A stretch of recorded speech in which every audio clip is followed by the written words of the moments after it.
now it's time to burn.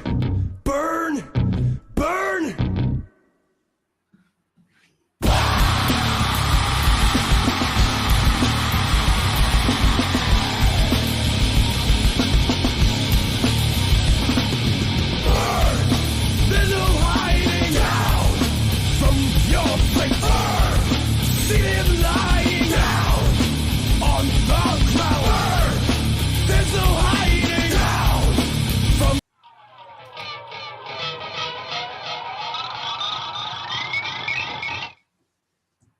Well. Hey, it's Bad Bob with Bad Bob Show, morning Saturday show. Hey, we got some good stories for you today, guys. I'm glad everybody out there is doing great this morning. Hopefully you're not too hungover because we got some crazy stuff going on and you guys need to know what's happening. We want to say good morning to Alexander the Great, better known as Base God 14. What's up, Big Daddy? What's happening? There's a lot happening right now, Rob. As we were talking briefly before the show, there's stuff I think you're not even aware of that's happened with our topics for today's show. It's kind of funny because, we try to set up the stream, the day before. That's always my goal, is to set up the evening before. But with so much going on right now, especially with the Arizona elections, there was breaking news. In fact, I don't know. You want to go ahead and just hit it? Let's get into it because we got breaking news right now, and it was one of our topics for the show. So for people that aren't aware, the Associated Press, Politico, bunch of other organizations, CNN, have called the Senate race, and the question becomes: is Blake Masters out? Is he out? Is he down and out, my friend? I know this is something that you weren't really even aware of, but this is something that happened last night. Various news organizations have called the race. Like I said, CNN, Politico, the Associated Press have all called the race as of last night. That was the last data dump, was at 8 o'clock last night from Maricopa County. Maricopa County has been lackluster, to say the least, in terms of the way that they've been releasing votes. But we do have a response. It happened just this morning. So I'm happy to say that we've got breaking news for you. We've got Blake Masters' response. Are you able to see the link there, Rob? Can you see it? Yeah, I can just see it. Yep. Okay. All right. So let's get into this. This is the official response. This is from 37 minutes ago. This is Blake Masters' official account. You can see the check mark on it. It says, for my people who knocked doors in 115-degree heat, and for the million-plus Arizonans who put their faith in me, we're going to make sure that every legal vote is counted. If at the end, Senator Kelly has more of them than I do, then I will congratulate him on a hard-fought victory. But voters decide, not the media. Let's count the votes. That's right, baby. That's Rob, right. what is your response to Blake Masters' statement? Is Blake Masters out of the race? No, he's not at all. Either is Kari Lake and a bunch of other people. I was looking at some stuff last night. It looks like those votes that were not counted on Voters' Day, the one that was put in the third bag, the ones that the machines, remember the machines crashed, 30% of them, and nobody could vote. And Kari Lake was like, hey, everybody, don't leave, you stay, and if you can't stay, put your vote in, at least leave it here in the third bag so we can still have it counted. That bag still has hundreds of thousands of votes in it. It's there. Hasn't even been counted yet at all. So when they're giving you percentages, this is what they were saying last night. They were saying that those votes have not been counted. The news has not reported that those votes have not been counted, and they're still sitting there in the bag. Meanwhile, they're almost calling races right now as we speak. That's the last I heard of last night. That was at 11 o'clock last night. That's what I heard. I've got another site up for you. Can you see it? This is see it. This is the AZ ABC 15 data guru. Mm-hmm. Here, let me blow up the screen a little bit so you see it better that way. Yeah. Let's put us underneath there. All right. Okay. So this is the data guru, Garrett Archer. You familiar with him? He is burning it up right now. He's got over 100,000 followers right now. Okay. Because he's burning it up. Everybody is going to this guy right now to see what's happening. Okay. So he has a couple different observations on this. Okay. And it's pretty interesting what he's been saying. Okay.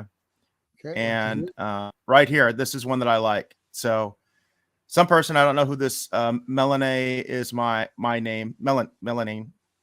Sorry, I'm butchering her name.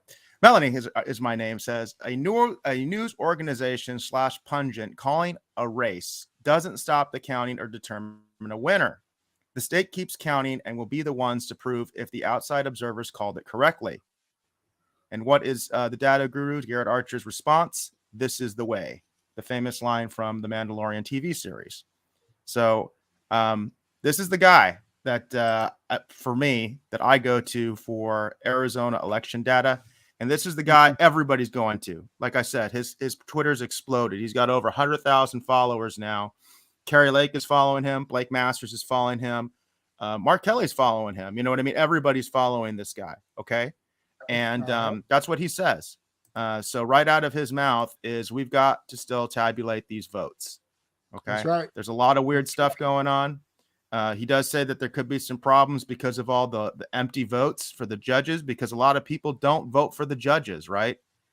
So those are undervotes. That's what's called an undervote, right? When you don't fill your ballot, that's called an undervote. And undervotes are a prescription for fraud, right? Because anybody can just mark in the bubble if you leave it open. Okay, so they have to look at that. They have to scrutinize that. That's part of the system. Okay, just because. And also, there were a lot of propositions he mentions in this this post. There's a lot of propositions this year. A lot of people, I bet you, they didn't fill them out. There's a lot of people that probably didn't fill out the whole back of their ballot. You know what I mean? Just didn't care. Oh, yeah. They went in there to vote for governor. They went in to vote for senator. There are people that do that. There are people that will go in and just vote for senator. There are people that will go in and just vote for governor. And that's an undervote. They don't fill out anything else. Those votes have to be scrutinized. Because anybody can just go in, right, and just mark those votes. Yep. So they have to make sure that those votes are scrutinized. So there's still a lot more votes to be counted. If we get some numbers here, he has some numbers on his Twitter here. This is from as of 8:30 p.m. last night. Okay, which was the big last dump from Maricopa County, the largest county in Arizona. This is what we've got outstanding, including provisionals, by the way. Now, provisionals are always a weird thing because provisionals, by definition, can be thrown out, right? Provisional ballots are kind of controversial by their nature. But here's what we got. So outstanding for the entire state, we've got 394,521 votes, almost 400,000 votes still outstanding in the state of Arizona. In Maricopa County alone, the largest county in Arizona, we've got 274,885 votes. The conventional wisdom says the vast majority of those votes are day of early drop-offs. Okay? Day of early drop-offs. That's correct. Day of early drop-offs tend to favor the Republicans. The conventional wisdom says that they favor the Republicans. So we are looking at a situation where I think a lot of Democrats are going to be shocked. And I've got my fingers crossed. I'm not going to sit here and say I'm unbiased. I'm not. Okay. Oh, come on.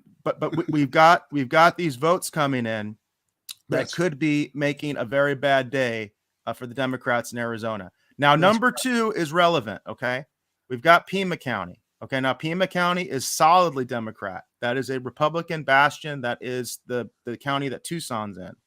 Pima does still have 71,406 outstanding ballots, but that is way less than Maricopa. Way less. We've also got, what's number 3? It looks like actually Pinal, which you're Pinal County, right? That's Pinal right. County is 17,969.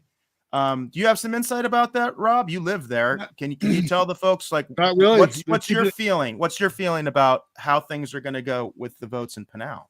Well, you know what? I don't have any, because they're keeping it really quiet. They're holding back a lot of information. There's some crazy stuff going on. No, I can't get a straight answer. The news is reporting virtually all Democratic sides. I mean, and then they're not trashing the right side, but they ain't giving up any info. It's like it's a big secret. It's like, from what I've seen and what it sounds like and what some people have said, which I won't say any names at this time,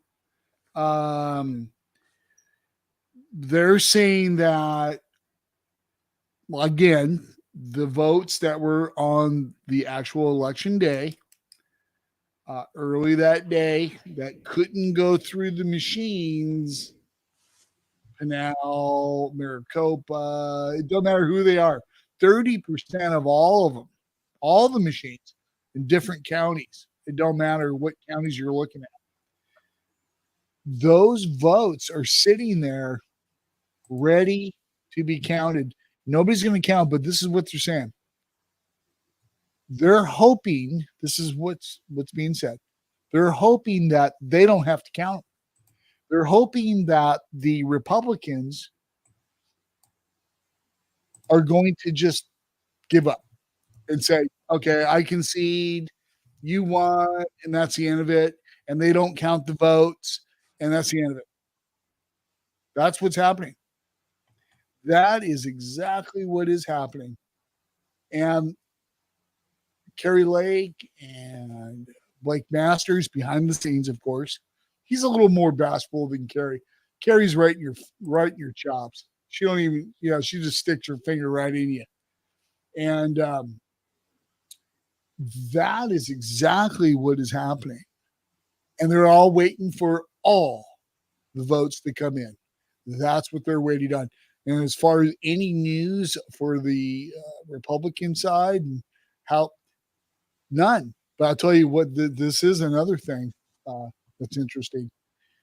All the people that I have spoken to, and people I don't even know, I have brought up the election mess, and it's straight disgust on their face.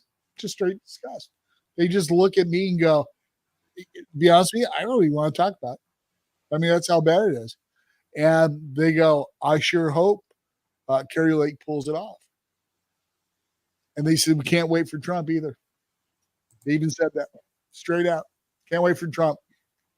And hope Kari Lake, even Masters, I hope they get this count in the way votes are done forever taken care of. That's what's happening.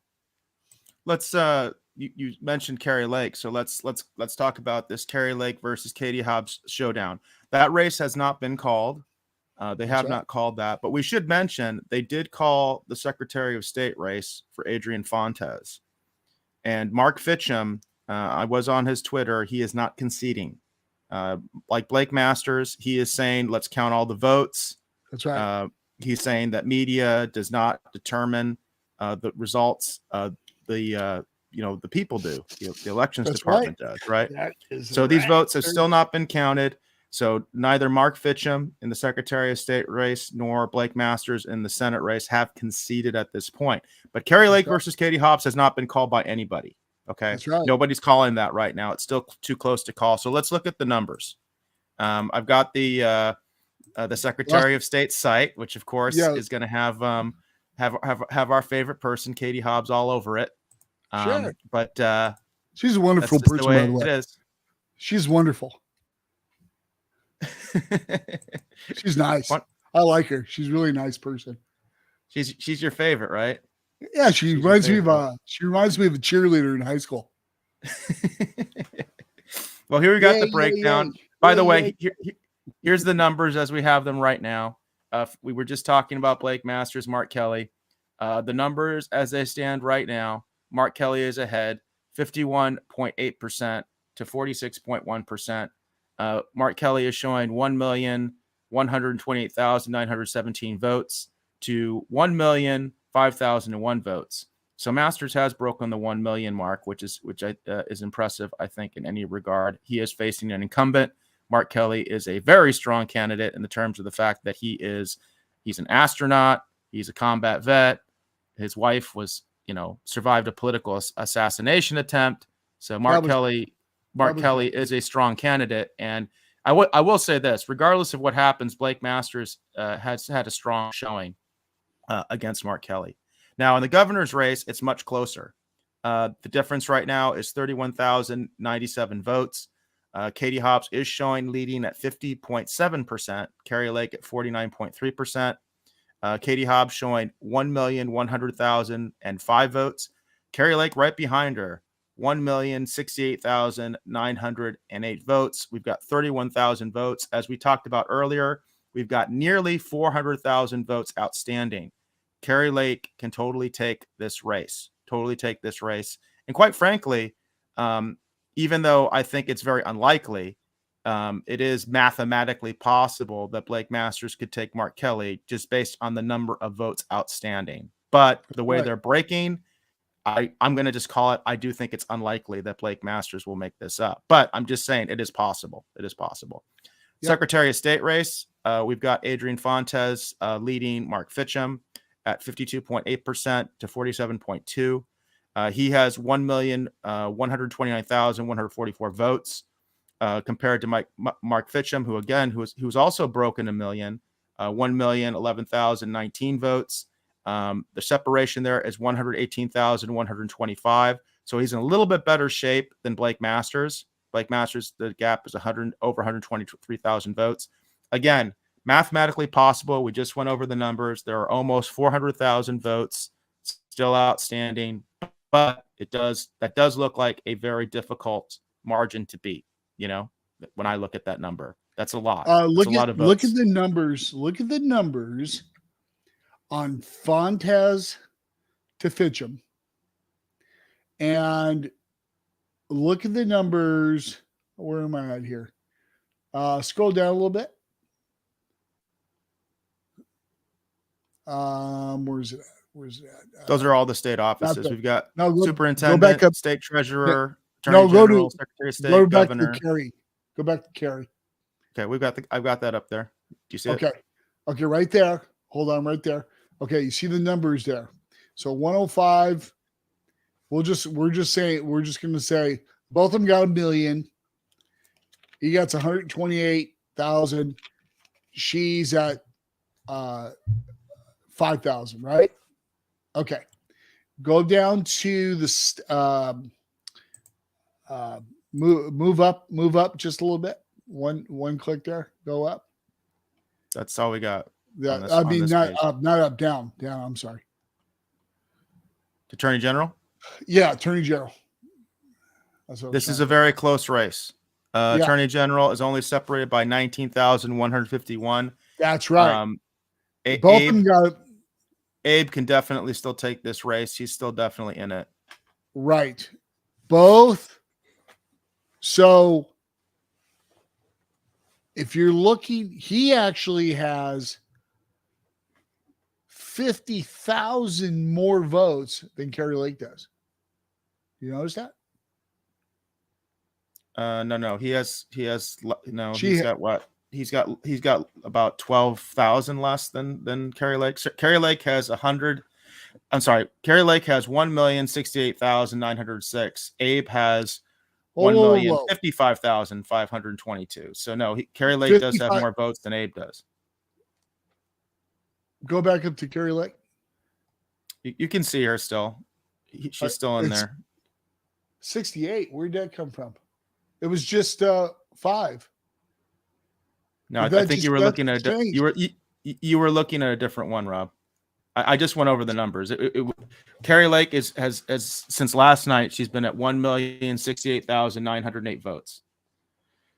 Abe is at 1,055,522 votes. But in Abe's race, because again, you got undervotes, right?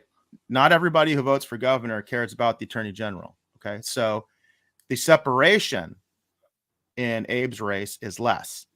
In the governor's race, the separation is over 30,000 votes. In the attorney general's race, it's less than 20,000 votes. So well, Abe is within striking distance. I understand. What was I looking at that only had 1,005,000 and something votes on it? What was that? I just saw it. 1,005,000. That's 1,005,000 is Blake Masters. He's got 1,005,000 votes. There it is. There it is right there. He's got 1,005,000 votes. So if we're going with Kari Lake and Blake, here's my point. If we're going with now on the ballot, you're going to have Blake Masters at the top. And then you're going to have right below it, you're going to have Kari Lake for governor. Okay. Why would he get less than her? Well, that's an undervote. That's the classic undervote. That's the person that goes in and only wants to vote for the governor, and they skip the Senate. But he's attached to her like glue. Everybody knows it too. That's a lot of votes. Yeah, that's a substantial difference. That's 50. It's like 53,000 people. Yeah. That's a lot. But basically what that says is there's 53,000 people that didn't care about Blake Masters, or they even voted for Mark Kelly. There are people that voted for Mark Kelly and voted for Kari Lake. Not everybody votes party line. We have a lot of independents in Arizona. We have a lot of independents, and we have libertarians in Arizona. We have Greens in Arizona. And these people do not vote party line. These people vote for whoever they like. You know what I mean? And they will split their vote.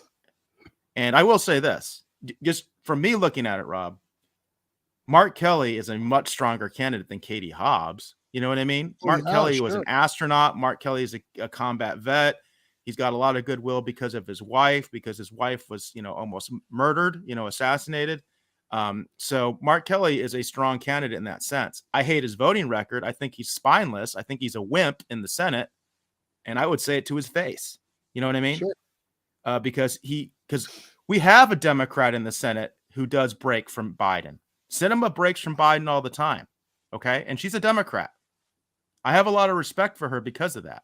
But Mark Kelly, he's milk toast. Okay. He just does whatever they tell him to do. He's a puppet.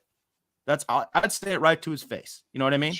Sure. I'm very disappointed in you because you are a puppet, Right. Now, conversely, the other side of this is who the hell is Katie Hobbs, in my mind, you know what I mean? I still feel that way, but she's ahead right now, but I feel that Kari Lake is within striking distance. I feel, like I said, the conventional wisdom says that these day of ballot drops are going to favor Republicans. And here's another thing too. We got over 7 million people in this state. 7 million. And you only got 1 million for Kari and 1 million for Katie Hobbs.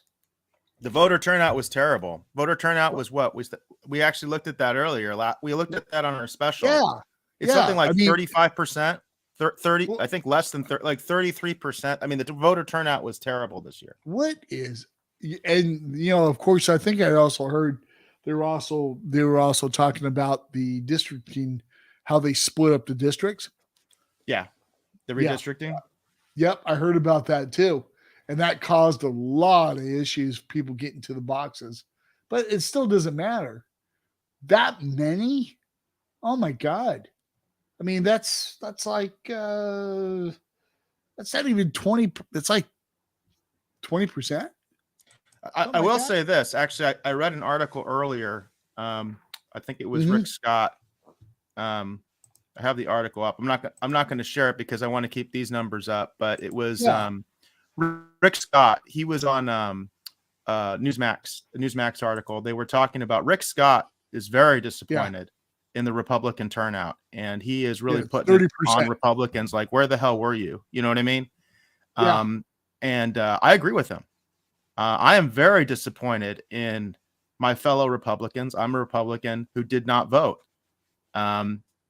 You may have given this election to the Democrats in a position when they were very vulnerable.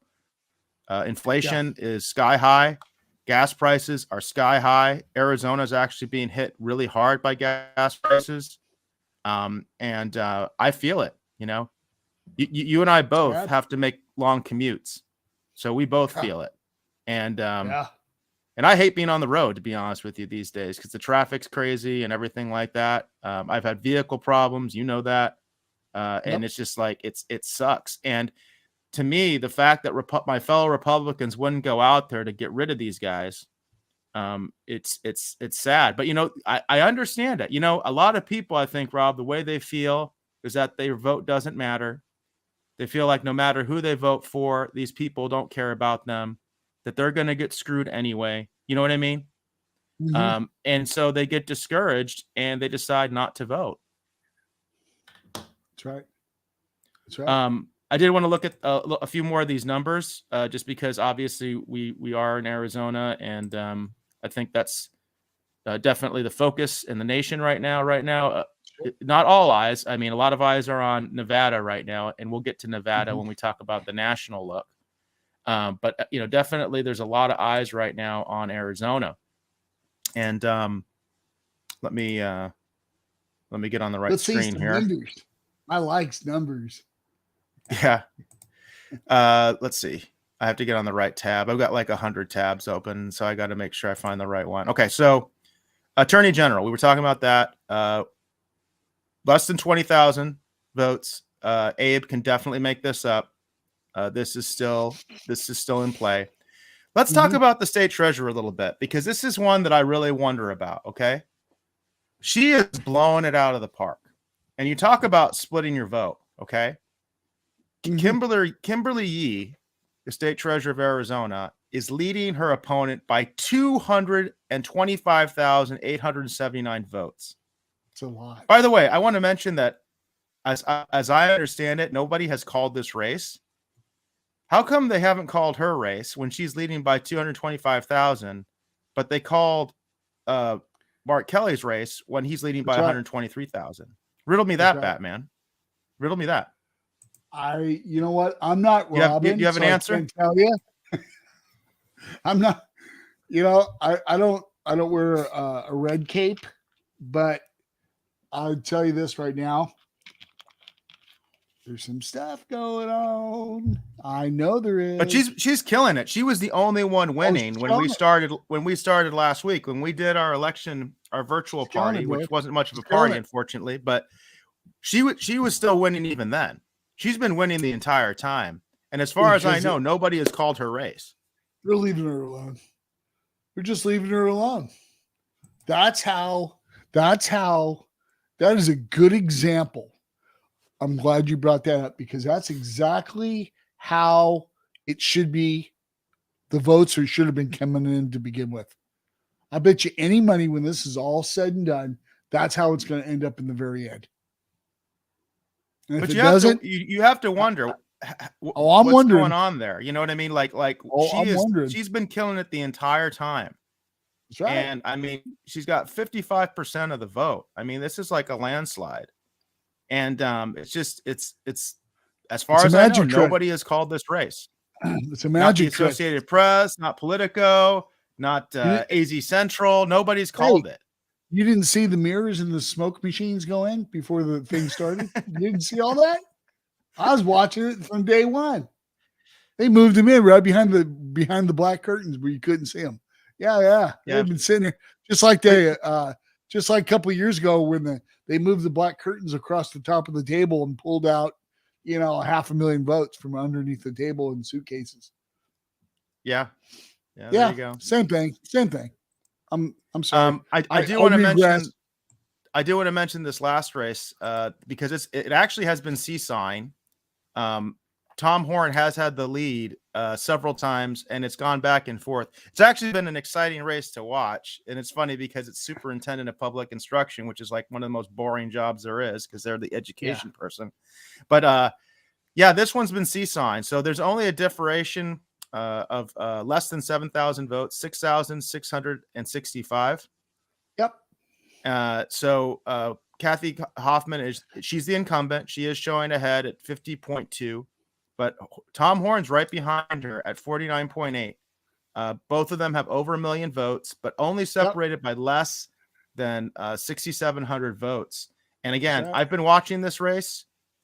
This one has been seesawing. So let's say like a conservative county like Mojave comes out with their votes, Tom Horn will be in the lead.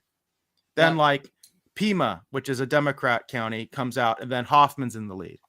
So this has actually been a very exciting race to watch because it's gone back and forth, almost like a football game. I mean, it's been kind of interesting watching the state school superintendent race.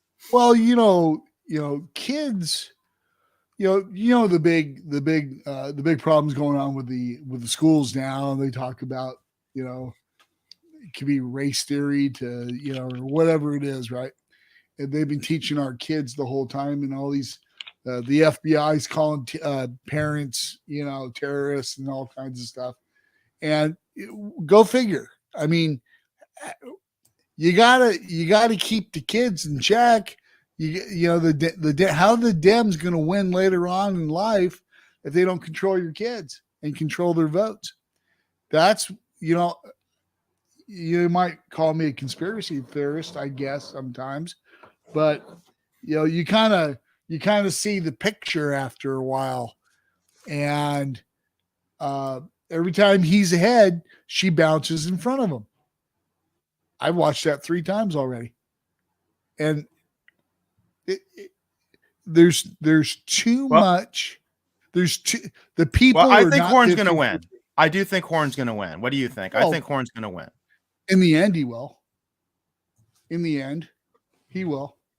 But until then, they're going to keep putting numbers in front of them until somebody says, remember I was telling you at the beginning of the show there, hey, they're just going to concede, put their hands up and say, you know what? All right, you won. That's what they want.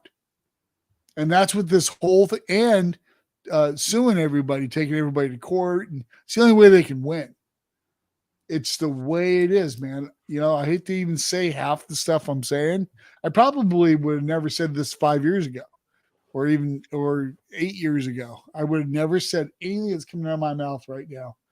But I've just seen too much. It's out of, it's terrible. It's terrible. But besides that, I want everybody. It's not just Republicans I want to win. I want the right person for the job to win. So don't think I'm, just all Republican. Am I conservative? Yeah, I'm a conservative. But, deep down inside, there's other stuff that Democrats think about. And I'm along their lines too. So it's not like I'm just strictly a conservative. I mean, there's a balancing point in life, period. Not everybody, one side of people cannot always be right about everything. It's impossible. So, and I know that, but like you said, the numbers, I just hope we get this thing straightened out here. We only got 2 years left before the next presidency. And everybody knows the presidency was stolen. Everybody knows it. And it wasn't good. So, and then here we are with the House and the Senate. and they've already lost the House, as far as I'm concerned. They lost the Senate. Well, but they're let's not sure, get ahead of sure. ourselves. We still got the U.S. Congress balance of power. I do want Well, to no, go over another state race here. yeah, I don't know let's if do there's it. any other state races you're into, but there's definitely one that I want to put some attention on here. Okay. So in the legislature, you know that I personally know this individual. I do want to go over District 9 for the state Senate. That's I'm going to call her the infamous Eva Birch. I have no respect for the woman because she went after Robert Scantlebury personally. I know Robert Scantlebury personally. He is a man of honor. He was a very good. He was a good cop, good police officer, good sergeant, good man.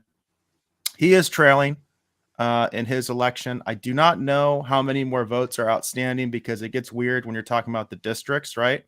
Because while District 9 is in Maricopa County, I don't know exactly what the borders are of District 9. I know it's West Mesa mostly. But Eva Birch is leading Robert Scantlebury right now in District 9. She is leading by 3,951 votes, just under 4,000. So she's got 27,393 to his 23,442. I wish I knew more about the demographics of this district because I can't make a call as to whether he can make this up or not. I don't know how many outstanding ballots there are in that district, but my hopes are definitely with Robert. I hope he pulls this out because, again, I'm going to keep saying it. I was very disgusted with Eva's hit piece on him that I saw on YouTube, and I still wonder why YouTube sent that to me, because YouTube uses algorithms to target their ads at you. I don't live in that district. Okay, I don't live in that district. I just happen to know Robert, and I'm just like, they sent me the hit piece. YouTube sent me the hit piece, and I was disgusted by it. And I even had a chance to talk to Rob about it in person. And so I just wanted to put some attention on that race. Rob, did you have any other races that you want to take a look at on the state level or local, county, anything like that? No, I just let me take a go. Just run for a second here with a few things. I'm going to look at something real quick. Okay. Yeah. So again, we have been looking at numbers here in Arizona. This is a specific state race for the state legislature that I was personally interested just because I know one of the candidates personally, and I'm very disgusted by his opponent Eva Birch's personal attacks against Robert Scantlebury, basically, because I saw a YouTube ad where she just went over the line as far as I'm concerned. So I have no respect for that woman, but I have a lot of respect for Robert, and I hope he pulls this off. And I wish, again, I knew more about the demographics of that district so I could tell you whether he can win this or not. I just don't know. I just don't have that information. My state, my district actually is solidly Democrat. That's been called, I think. If it hasn't been called, I would call it because I know my district and it's pretty solid Democrat. But let's talk about the federal side here of my district. I am in District 1. And there is a very close race there between Jevin Hodge and David Schweikert. David Schweikert is my congressman. He is currently trailing by just over 4,000 votes. This is a very tight race. I do believe that Schweikert can take this, but I am very surprised how well Jevin Hodge has done because David Schweikert is an incumbent. So I'm going to just say this, living in District 1, I'm very surprised it's this close. I really am. I really thought Schweikert was going to take this pretty easily because Jevin Hodge is he's a defund the police kind of guy. And I just can't imagine the people in my community supporting someone like him, but apparently people are. And I'll tell you, that's a little bit depressing. It really is. But that's apparently the community that I live in. So it's very close. I do think that Schweikert still has a very good chance of taking this, and obviously that's going to be very important for the big picture, which we're going to be talking about in just a moment. So that's a race that everybody's looking at right now because obviously the fate of the House lies in the balance. The other race that is tightening up that everybody's talking about is District 6. District 6 is only separated by 2,906 votes. Currently, the Republican Juan Cesar Kamani, and I might be totally butchering his name. I'll just say Juan. Juan is leading Kristen by just under 3,000 votes. Very, very tight race in District 6. And I wish I knew what the border of District 6 is. I'm not really sure where District 6 is. When we look at the national map, we might be able to figure that out. But very, very, very close race. But I think Juan can win this. If any of his districts in Maricopa County, particularly if any of it is in the eastern part of Maricopa County, we're talking about Mesa, we're talking about Scottsdale, we're talking about Chandler, talking about Apache Junction is actually Pinal County. That should be something to note. So Pinal County can also be something that can help him. But I'm not exactly sure where District 6 is. What district are you in, Rob? I'm in 5. You're in 5. Okay. Yeah, 6 is 6 is out. Oh, your congressman is Andy Biggs. Andy Biggs is your congressman? Yeah. Okay, because he was leading pretty. He's been leading the whole time. Andy Biggs has been secure the entire time, so he's pretty popular. I think. I got the map up right now, so I can't show you it because I don't know how to show it over there. But this is what I'm looking at. 6 is all the way down to Tucson and all east, straight over. So we go all the way down to halfway through Pinal County, and it shoots straight east. So it's from Tucson. Okay. It actually crawls up pretty high there. Now, you said District 9. I can't believe what they've done to District 9. I just looked at it. Are you talking about? You're talking. Okay. I was talking about District 9 state. You're talking about District 9. State. The congressional district 9, correct? Not state legislature. You're talking about Gosar's district, right? Which district are we talking about, Rob? We talking about the state, or are we talking about Congress? State district 9, free, like part of yours. Okay. You have. Let me show you. Hold on. I'm just trying to bring it back up. I clicked off real quick. It's part of Scottsdale, Chandler, Mesa, and the whole city of Tempe. Okay. It's the most populated area. I mean, it's just jam packed. So, I'm just looking at the area right here, and they just changed it over. You got to be careful on the maps because they pushed the maps around because they redistricted the maps. So right. I was looking at the wrong map. I looked at the old map at first, and then I looked at the new one. And I said, "Holy smokes! Look at that! They really changed it." And they did it on purpose. I'll tell you that. They took a big chunk of people for District 9. I'll tell you that. Well, speaking of districts, let's talk about the U.S. Congress balance of power here. Yeah. Let's bring up the national map and let's see where things stand in terms of the House and the Senate. Because obviously this is a big story right now. This is kind of the story right now.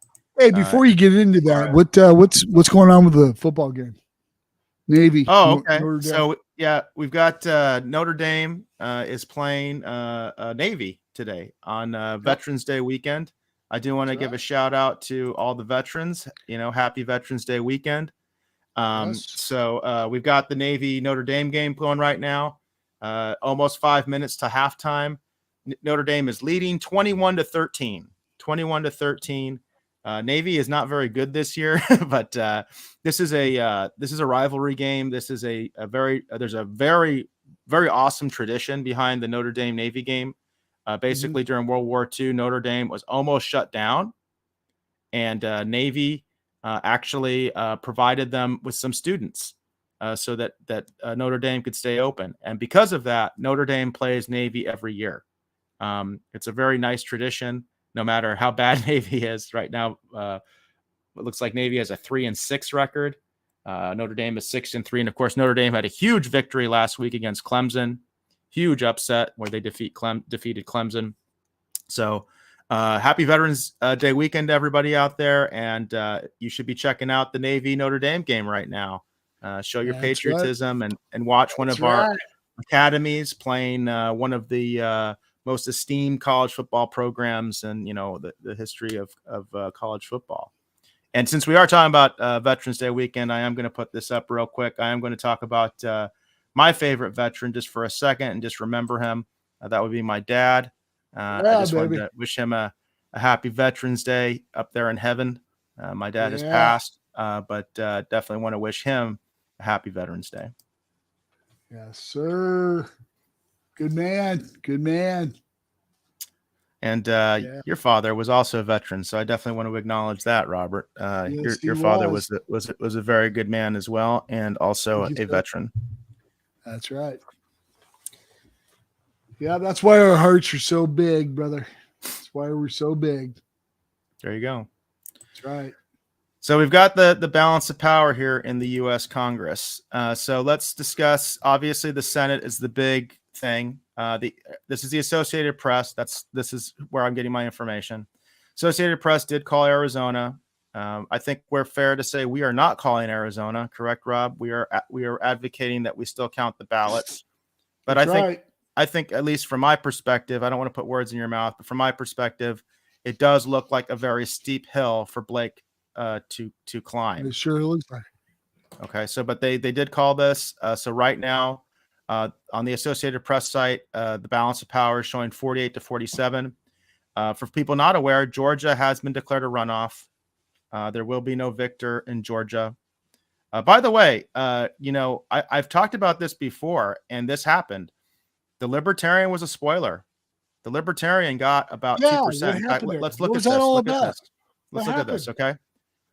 Chase Oliver, Libertarian Party, 2.1%, Rob. 2.1%. If that 2.1% had gone to Herschel Walker, Herschel would have won. So the Libertarian candidate was a spoiler in the Georgia election. Why isn't he throwing his stuff to Herschel? Yeah, because he didn't.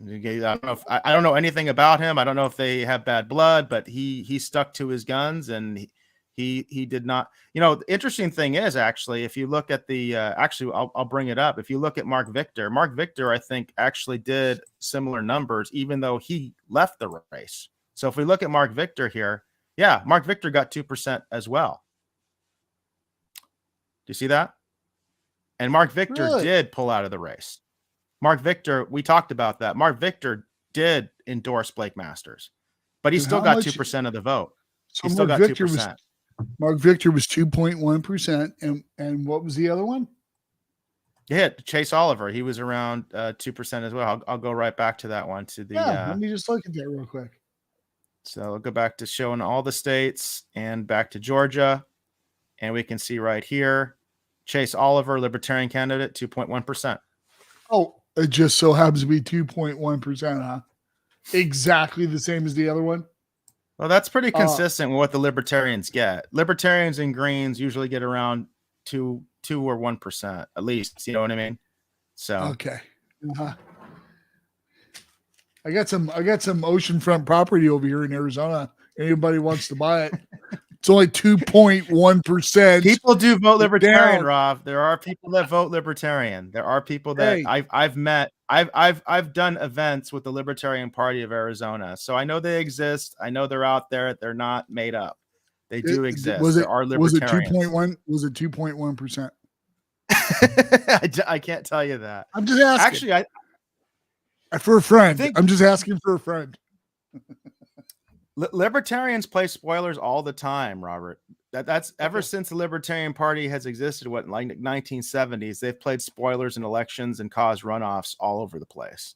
They can't get elected anywhere, but they can spoil the election. They've been doing that. Just spoil it for everybody, huh? They're like the Debbie Downers or the party poopers of parties. What are they? They're Libertarians. What else can I say, man? That's what they are, man. Another one we got to look at is Nevada. All eyes are on Nevada right now. Nevada is very important. That was. I was watching that last night. That was real scary. This is very, very close. This is very close. Look at these numbers, Rob. So Adam Laxalt, he is leading by a razor thin margin right now. Oh my God. He's got 468,435. It's 1,000. Catherine Masto, she's got 467,575. This is a razor thin margin right now. You're talking like less than 1,000 votes. I mean, it is razor thin in Nevada. It's so hard. It's just so hard. I don't even know what to say anymore. And I just want to notice this: 95% of the vote has been counted in Nevada, and that's how close it is right now. So there's only 5% of the votes. I don't know how many votes are still outstanding in Nevada. I'm sure there's not very many, but it's not going to take many to swing this race one way or the other. This is a razor thin margin right now. Yeah, but we're talking the Senate here. Yes, we're talking the Senate here. I was watching a news broadcast last night that I don't ever watch, and they were just drooling, waiting for somebody to lose the Senate. So of course, it was terrible. They were just let's talk about Alaska real quick, Rob. Let's talk about Alaska. Alaska is a weird one. I don't know if you're familiar, but Alaska has gone to this ranked choice voting, which is, as far as I'm concerned, total BS. But anyway, that's what they do. So in the Senate race in Alaska currently, you've got two Republicans leading, because basically what Alaska did was they got rid of their primary. So everybody's in the general. So they've got three Republican candidates. Do you see that? Yeah. They've got three. Okay. And then they've got one Democrat, Patricia Cesbro. Now you can see the state of the Democratic Party, I guess, over there. She's only got 10% of the vote, but the Republicans are all over the place dividing the vote. So nobody's got 50%. Now, the way this works is, here's the way ranked choice voting works, Rob. So what's going to happen is Buzz Kelly is the lead, is the bottom here. You see him? He's polling around, or he's not polling. These are votes. 80% reporting, by the way. He's got about 3%. What they're going to do is they're going to take Buzz off the board, okay? And then whoever Buzz's number 2 choice was, because everybody who voted for Buzz put in a number 2 choice. Whoever Buzz's number 2 choice is, they're going to get his votes. All right. They're going to get his votes. And if that person then gets over 50%, they win. If they don't, if they're still under 50%, then they're going to go to Patricia. And then they're going to take her out. Then they're going to look to her number 2. So what everybody is saying is this is going to be decided by Patricia's number 2 votes. So basically, the idea is, did they vote for Lisa or did they vote for Kelly? And that's probably what's going to decide Alaska. But either way, it looks like it's going to be a Republican. Although it should be noted that Lisa technically she wasn't endorsed by the party, as I understand. She's actually been censured by the Republican Party.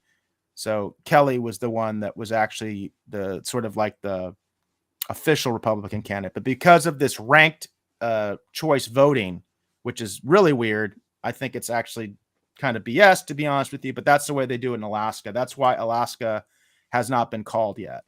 But it's going to be Republican, I think. Oh, I mean, it is. The top 2 are Republicans. So one of them is going to get in the Senate, right? We just don't know if it's going to be Lisa or Kelly. Yeah.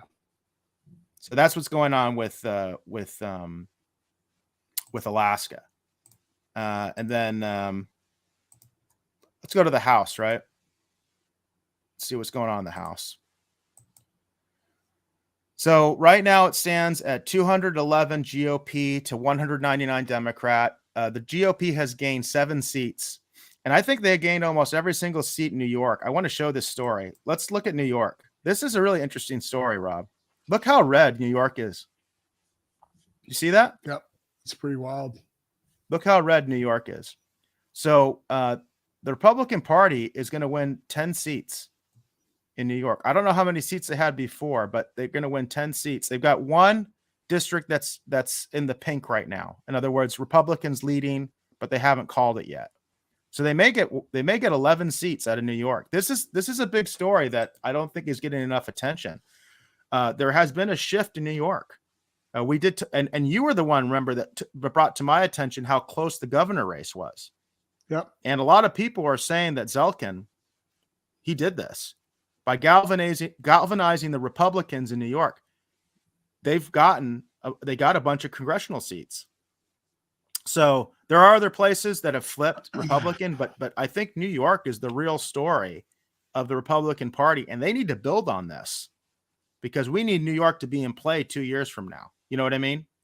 And I think it's achievable. I think New York can be in play again. What do you think? Well, definitely they're going to win. They got to keep it that way, and they got to keep. Biggest problem they got up there is violence in New York. They're winning on that because people are tired of getting their properties taken or taken over and getting robbed, and that seemed to work pretty good for the Republicans up there. Democrats weren't doing nothing about it. So that's what's going on up there. I think it's great. I think I sure hope was that Syracuse? Is that what it is? The pink there? The pink is Syracuse, yes. And I have been to Syracuse. I've been to Syracuse University, and interesting area. But yeah, that's the one that's in pink right now. That one is, let's see if I can tell which one it is. The problem is that they don't. It's going to be pink. So let's see which one's in pink. Oh, they don't show anyone in pink here. All these races are called. So what's the pink? That's weird. Huh. Yeah, because if you look at the actual races here, all of them are called. Not all of them are solid. Well, wait a second. Here we go. All right. 97% reporting. The Republican Brandon Williams is leading. He has 132,762 to the Democrats 128,837 with 97% reporting. So that's looking pretty good. So we may have another pickup in New York. Well, we need which would be awesome. Right? We need 218 completely. We need 218. Here we can go back to the national map. Yeah. We're at 211. We already talked about those two races in Arizona. That one of which the Republicans leading, the other one I'm very hopeful that will switch. I gotta hope that District 1 switches because that's where I live. If Schweiker doesn't win, I don't know what I'm going to do. I might have to move, Rob. I might have to move. Yep. But anyway, yeah. So those are in play. Obviously, another big one that I think is in play. I think this is an interesting character. Colorado. Lauren Boebert. If I'm pronouncing, I can't remember if I'm pronouncing her name correctly. She is the incumbent. It's 99% reporting, but she is leading. She is leading in her race. Are you familiar with her? With Lauren? No. Nope. She's a big gun advocate. Boebert. Pretty good looking woman, in my opinion. And she they really went after her. The Democrats went after her hard because she is a huge Second Amendment advocate. Huge. Okay. Yeah, I remember her. And she's attractive. So she kind of attracts attention, right? So very close race, 99% reporting, but I think she's going to win. What do you think? It looks like she's only about 1,000 votes up, but I think she's going to win. What do you think? I don't know. I wasn't following it at all, but I sure hope she does. I hope she. I've seen her speak on some of the networks, and she's pretty smart. She's definitely pro-American. I'll tell you that. Big Second Amendment. Like if you go on her Twitter page, she's got tons of pictures of her with guns. Just tons and tons of pictures of her with guns. Yeah, I was gonna say don't hand her a gun because she's a marksman with that stuff, man. She's good. Yeah. So that's another race that I think everybody's watching right now. It's a big one. I think the Democrats definitely wanted to get rid of her, but my hope is that their plan did not succeed. And then let's look at the governors real quick because I do want to talk about this story. This is definitely a highlight, I think, for Republicans. We've got a victory in Nevada for Sheriff Joe Lombardo. He is the Clark County sheriff, Wow. and he has been declared a victor in Nevada.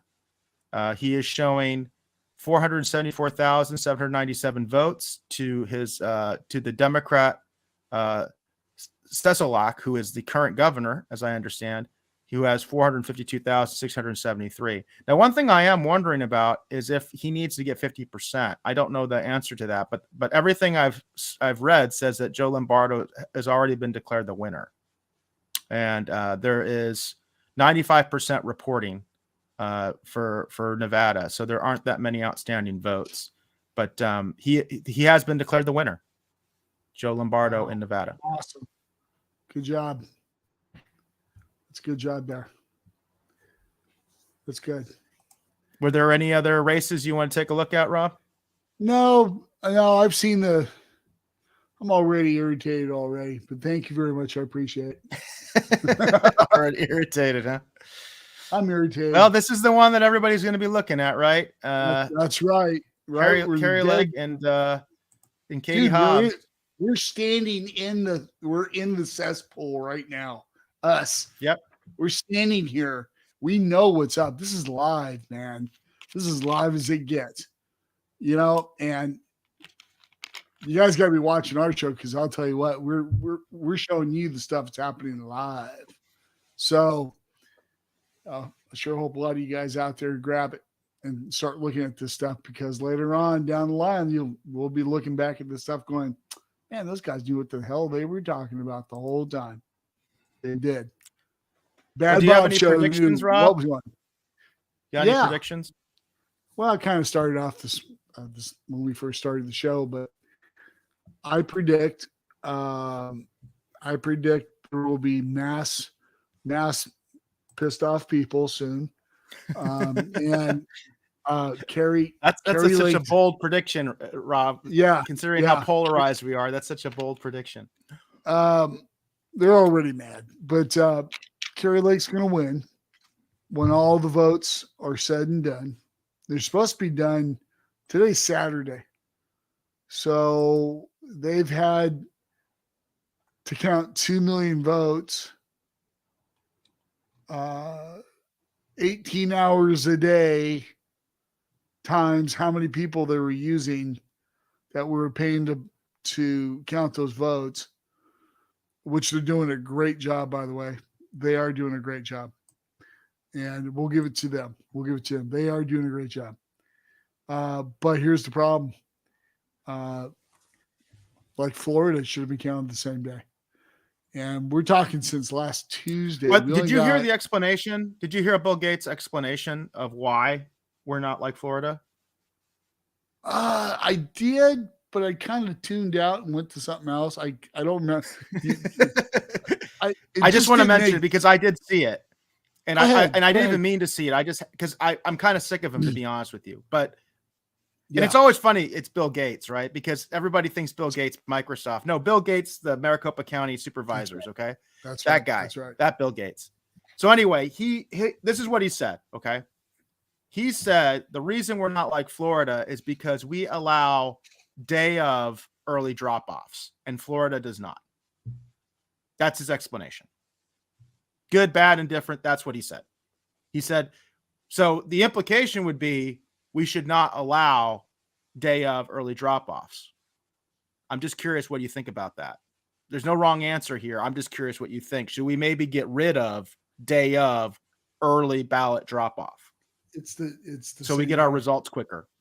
What's that? No, we will get our if it's a day of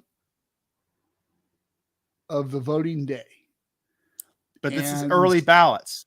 These are early ballots. Early ballots. These are people who said, I want a mail-in ballot. I want to vote early, but then they vote the day of because they forget or whatever. I'm going to be honest with you. I'm kind of the opinion, screw those people. I really am. I'm just like, you know what? If you want to vote the day of, vote the day of. If you want to vote early, vote early. This to me, it's trying to have your cake and eat it too. I personally feel like we need to get rid of this. If you want an early ballot, vote early. If you don't want to vote early, vote the day of. Don't do both. Because that's what he says is screwing it all up. Yeah. Yeah, it's kind of hard to it's what it is, what it is. Well, I want to go to the Florida system because Florida's already counted all their votes. So whatever they're doing, let's just do what they're doing. That's what I'm trying to say. You know what I mean? Yeah. Well, we didn't have any issues before. No, we didn't. No, we didn't. Then all of a sudden now we do. But this is one of the changes. But this is one of the changes that happened to screw up our vote counting. Yeah. These day of early swaps. It sounds like a good idea because the idea behind them was that they don't want to disenfranchise early voters who forgot to mail in their ballot. Okay. Yeah, that's right. But you know what? You've got these voter centers that open up in like October. You have plenty of opportunities to drop off your ballot. Like remember, I told you I did vote early. Mm-hmm. And I voted early. I didn't do the early ballot. I went into a voting center the day before the election and I voted, right? Which, by the way, pretty much what you're doing is you're doing a mail-in ballot without getting a mail-in ballot. I don't know if people understand that, but if you vote early, that's what you're doing because they don't tabulate your vote. You put it in an envelope and you drop it in a box. Mm-hmm. If you vote early, you're basically doing a mail-in ballot if you vote early, period. Okay. Yeah, exactly. Whereas if you vote the day of, they actually tabulate your vote. Your vote goes in the machine and it's counted. You know what I mean? Yeah. Right there, right in front of you. That's why people like to vote the day of as opposed to vote early. But the advantage of voting early is, remember I showed everybody, you can go on the website and you can actually look and see if they verified your signature and counted your vote or not. That's right. And I showed everybody, on the air that, yes, they took my vote. Okay. That's right. Let's get rid of this middle ground bullshit. That's what I'm trying to say. And by the way, I understand there's no wrong answer here, Rob. I'm just presenting the argument. No, I think we need to get rid of day of early ballots. Just get it out of it. It's screwing everything up. It's making things look bad. It's also an avenue for fraud, in my opinion. Yeah. I think it's also an avenue for fraud. So I say let's get rid of the day of early ballots, like Florida. Yeah. It's interesting. I mean, unless they have a good grasp on it, which they don't apparently. So if it ain't working, get rid of it. I agree with that because apparently it's not working. It's not. I think we look like a laughing stock. I think Arizona looks terrible right now. Arizona looks like Florida did in 2000. You know what I mean? That's the tip of the iceberg. This is like the hanging chads. This is like those arrows. Do you remember 2000? If you saw those butterfly ballots, they had the arrows that go all over the place. They were confusing as hell. You know what I mean? Yeah. And Florida was a laughing stock. Now Arizona is a laughing stock. So in India, you ever seen how they do it in India? No, I haven't. It's pretty. You can't mess it up. It's impossible. You go up to a piece of paper, and it has the president or whoever it is, the leader of the country, and it's just a few other people that are at the very top of the government, and you fill your name in right there on the spot. My name is blah blah blah. I live at this address.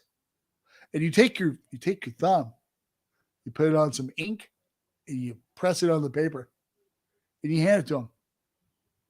That's it. It's over. They put it in the box. And there's two people standing there for this group and for that group.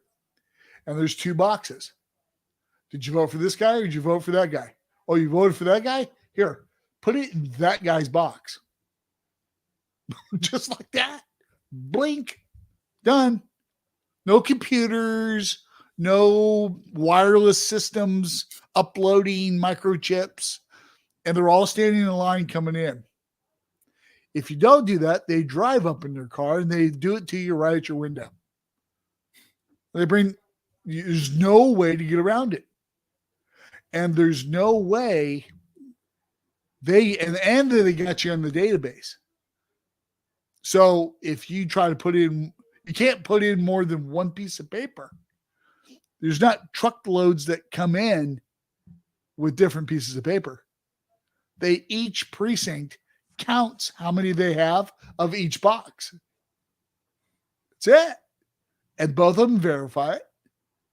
They both go to one location and say, this is how much. Yep. Is that true? Yes. There's 5,561.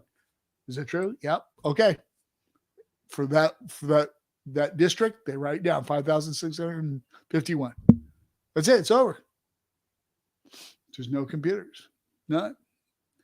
And they got millions. They almost got 1 billion people in India. And they do it in like 2 days. It's because they got too many people. But the thing is, they do it in 2 days. 1 billion people. And almost all of them. Florida did it in a night. So Florida, by the morning, they were done. And I'm just saying, like, I don't think we have to reinvent the wheel here. I just think their system obviously is working better than ours. And I think we should just do what they're doing, you know? That's true. Yep. That is true. And Florida was the laughingstock. Florida was a laughingstock for a long time, but they fixed their system. They fixed it. Arizona didn't have a problem. We created the problem. We created it because I've lived here pretty much all my life. I lived for a short time in Vermont, short time in Oregon, but pretty much Arizona all my life. I was born here. I'm a native. And we didn't have a problem. These guys made a problem. And I do think the day of early drop-offs are the problem. We should get rid of that. If you want to vote early, vote early. If you want to vote day of, vote day of. Yeah. You cannot have your cake and eat it too. Well, look what happened in California. What did happen in California? I didn't hear about anything. They had like 2% of the vote in. I'm sorry. 2% of the vote was counted after the last day. And then they called it. Oh, yeah. Well, actually, I will say this. California is relevant. We didn't look at it on the map. But there are many races undecided for Congress in California. So California could decide, which way the Congress goes. There are a lot of outstanding races still in California. And by the way, they're not doing a good job counting votes either. In fact, they're not. I can tell you right now. I'll look at it right now. I'll go to the. I won't bring up the map, but I'm just gonna read it here. So let's see. For the U.S. House here, I'll go to California. California is showing, let's see here.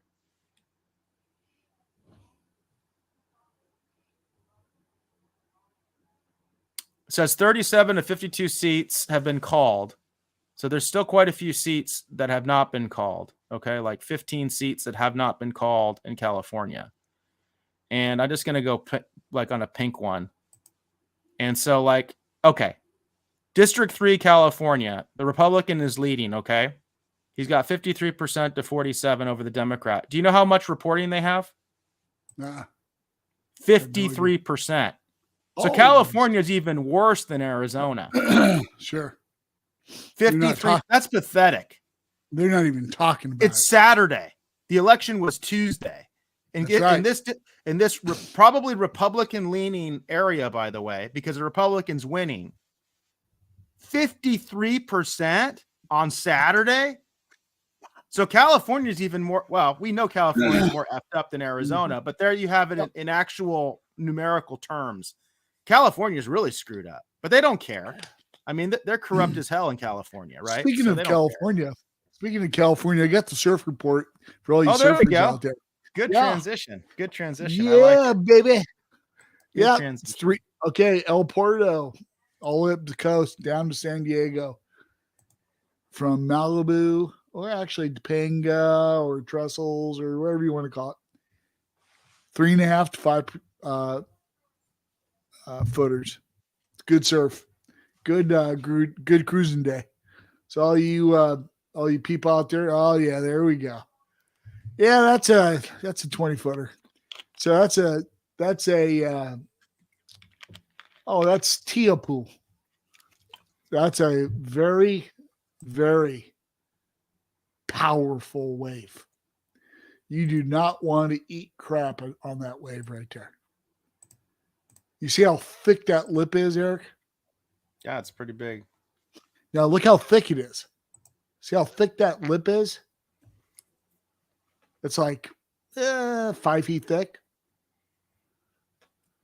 That amount of water hits you from the back of your head if it knocks you off your surfboard or you bail. You are going to have a bad time. And they're going to have to come out and get you. All these guys that surf, some of the big dogs out there, everybody has rescue jet skis. So you beef it out there. They ride on the backside of the wave, and they wait for you to pop up, and they try to snag you. You got to be coherent enough to get onto the back. There's a little skid plate board on the back of the rescue board on the back of the jet skis, and what you do is you jump up, grab it, roll over onto it, and it gets you the hell out of there before the next wave comes in. And if you don't make it, well, it looks like you're going to get eat up by the next wave. And trust me, I've been caught outside 10 footers plus. Man, it ain't fun. It ain't fun to be right in front of that wall when it comes down on top of your head. It hurts really bad, and you better be a really good swimmer. So sometimes waves that big, you can't even go down far enough underwater to get past it, underneath it, because it's so powerful. Just suck you up, throw you back over. So yeah, good wave. Nice pick. It's pretty cool. So anyways, that's the surf report out there. I'm glad you guys are still surfing out there, and make sure all you surfers let other people catch some waves too. Okay. Anyways, enough of California. They should have me go out and run California because I know all about that surf out there. The surfers would vote for me. I know they would. All the motocrossers, skiers, surfers. Oh yeah, we did paddle tennis. Paddle tennis is huge out there. You ever played that before? Can't hear you there, but sorry, I was muted. Oh, there you know what I found out about this week? What's that? It wasn't that. It was pickleball. Do you know what pickleball Pickleball. is? Yeah. I had no idea what pickleball was. I was at the gym this week, and I was at a different gym than the one I normally go to. And the gym I was going to has a basketball court, and they have a pickleball league. And I was out there playing basketball. I was, just throwing hoops, just killing time. I had a lot of time I had to kill. And this guy comes in with all this equipment, and I'm like, "Hey, what are you doing?" He's all like, "We're playing pickleball." And I didn't know what that was. So I was like, "Can you explain it to me?" And so, it's basically just, it's basically mini tennis on a basketball court, right? I think that's the easiest way to explain it, And yeah, so I thought it was interesting, pickleball. Well, there's another way of saying it. That's also paddle tennis. That's what they call it.